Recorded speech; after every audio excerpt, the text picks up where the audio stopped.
প্রথম ছবির মানুষগুলোকে আমরা ভালো ছাত্র বলে ডাকি। পাবলিক বিশ্ববিদ্যালয় স্নাতক ডিগ্রিধারী, একাডেমিক উৎকর্ষতার তথাকথিত সব মানদণ্ডে উত্তীর্ণ। আর দ্বিতীয় ব্যক্তি সমাজ যাকে খারাপ ছেলে বলে আখ্যা দেয়, ব্যর্থ বিদ্রোহী নিয়ম ভাঙা এক মানুষ। কিন্তু এখানে সবচেয়ে বড় বিড়ম্বনা, যখন সত্য বলার বা সঠিক কাজ করার সময় আসে, তখন এই ভালো ছাত্ররাই সবচেয়ে শান্ত থাকে, নীরব থাকে। কেন? কারণ তারা ভালো ছাত্র হওয়ার খেতাব অর্জন করেছে, ভালো মানুষ হওয়ার গুণ নয়। যদি আয়মান সাদিক আর মুঞ্জিরিন শহীদের মতো হওয়াকে সাফল্য বলে ধরা হয়, তাহলে আমি সেই তথাকথিত খারাপ ছাত্রই হতে চাই, যতক্ষণ আমার সত্য বলার সাহস থাকে। ঠিক যেমন সালমান মুক্তাদির করে। কারণ এটা শীর্ষ ছাত্র হওয়ার বিষয় নয়, এটা ভদ্র বিবেকবান একজন মানুষ হওয়ার বিষয়। সম্প্রতি সামাজিক যোগাযোগ মাধ্যমে মাহদিয়াত কবির নামের একজন ফেসবুক ব্যবহারকারী এমন পোস্ট করেন। শুধু সে নয়, এমন অগণিত পোস্ট ঘুরছে সামাজিক যোগাযোগ মাধ্যমে।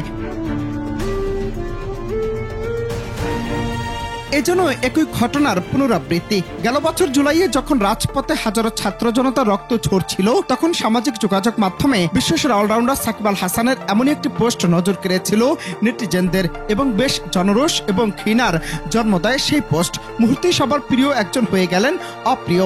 21 জুলাই 2025 উত্তরা বিমান বিধ্বস্তের ঘটনায় যখন শোকে কাতর পুরো দেশ, ঠিক সেই মুহূর্তে আয়মান সাদিক তার সস্ত্রীক একটি হাস্যোজ্জ্বল ছবি স্টুডিওতে শেয়ার করেন। আর এতে ঘটে বিপত্তি। ঘটনার পুনরাবৃত্তিতে সামনে আসছে সাকিব আল হাসানকে নিয়ে করা দেশের রাজনৈতিক ব্যক্তিত্ব আন্দালিব রহমান পার্থর সেই মন্তব্য।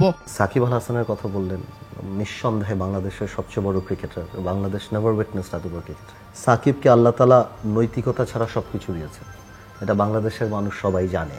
22 জুলাই 2025 সালমান মুক্তাদির তার ফেসবুকে একটি আবেগঘন ভিডিও পোস্ট করেন। মুহূর্তেই হাজারো মানুষের মন কেড়ে নেয় সেই ভিডিও। তারপরে শুরু হয় তুলনার। একজন সমাজের চোখে সেরা ছাত্র, আরেকজন সমাজের চোখে অযোগ্য, ব্যর্থ আর খারাপ ছেলে। খারাপ ছাত্র কিংবা খারাপ ছেলে উপাধি পাওয়া সালমান উত্তরার বিমান বিধ্বস্তের নানা বিষয় নিয়ে সমালোচনা করেন এবং মানুষের ভাষ্যমতে তিনি বেশ কিছু যৌক্তিক দাবি জানান।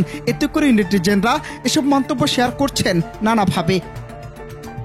8 মিনিট 17 সেকেন্ডের সেই আবেগঘন ভিডিওতে সালমান আলোচনা সমালোচনা করেন মাইলস্টোন বিমান দুর্ঘটনার নানা বিষয় নিয়ে। ওই ভিডিওর শুরুতেই বিমান বিধ্বস্তের ঘটনায় সরকারের নেয়া নানা পদক্ষেপ নিয়ে সমালোচনা করেন সালমান। একটা গলে যাওয়া লাশ যখন বুক চাপড়াতে চাপড়াতে একটা বাবা মা কিংবা ভাই বোন তার কষ্টে বুকটা ছিঁড়ে যাচ্ছে, ওই মুহূর্তে কি কোনো সিঙ্গেল বাবা মা একবারও এই সরকারের বা তার মানুষের কাছে একবারও কি বলছে এখন টাকা লাগবে, আমার মেয়ে মারা গেছে, আমার ছেলে মারা গেছে? একবারও বলেনি। বাংলাদেশের মানুষ সবার আগে গিয়ে উদ্ধার কার্যক্রম নিজেরা করছে। হসপিটালে দৌড়াদৌড়ি নেওয়া, ক্যারি করা, যানবাহন অ্যারেঞ্জমেন্ট করা, পানি, যত ফ্রেন্ডস এন্ড ফ্যামিলি থেকে ফান্ডিং, সবকিছু কিন্তু জনগণ নিজের থেকে করছে, নট বিকজ সরকারের একটা পোস্টের জন্য কেউ বসেছিল। রানওয়ের এত কাছে শিক্ষা প্রতিষ্ঠান কিংবা ঘনবসতি কতটা যৌক্তিক সেটা নিয়েও প্রশ্ন তোলেন সালমান। রাজুককে কেউ কোয়েশ্চেন করছে যে এরকম একটা জায়গার মধ্যে এস্টাবলিশমেন্ট হইলো কেমনে, যেখানে রাজুক নিজেই জানে যে সেখানে কোনো কিছু রেসিডেন্সিয়াল হওয়ারই কথা না, সেখানে একটা বাচ্চাদের স্কুল বানায় ফেলছে টাকা খেয়ে। এটা তো কেউ কোয়েশ্চেন করবে না রাজুককে। মাইলস্টোন নিজে এটার অ্যান্সার দিবে না, বিকজ তাকেও কেউ কোয়েশ্চেন করে যে মাইলস্টোন নিজে জানতো যেখানে এই ক্যাম্পাসটা বানানো হয়েছে ইট ওয়াজ নেভার এভার 1% সেফ। এটা ওরা জানতো, এটা ডিসকাশন হয়েছে, এটা নিয়ে বাধা দেওয়া হয়েছে, and then they still made the campus because মরে নাই, মরলে দেখা যাবে। এন্ড নাও শত শত স্টুডেন্ট মারা গেছে, কেউ কোয়েশ্চেন করার নাই, গঠন করছি তহবিল, ফান্ডিং লাগবে। ভিডিওতে নানা সময়ে দেশের প্রতিরক্ষা ব্যবস্থায় যুক্ত হওয়া যুদ্ধ বিমান নিয়েও মন্তব্য করেন সালমান মুক্তাদির। একটা ফ্লাইট ইজেক্ট করলে যে সে সেফ এরকম কোনো কথা নাই, যেখানে তাকে এমন একটা প্লেন ধরা দেওয়া হয়েছে যে প্লেনে অলরেডি আগে অনেক এয়ারফোর্সের সোলজার মারা গেছে, পাইলটস মারা গেছে একই এয়ারফোর্স থেকে, এন্ড বেশি দিনও হয়নি, খুবই কম টাইমের মধ্যে আপনাদের পাইলটস মারা যাচ্ছে। কেউ গিয়ে এয়ারফোর্সকে এটা নিয়ে একবারও কোয়েশ্চেন করলো না।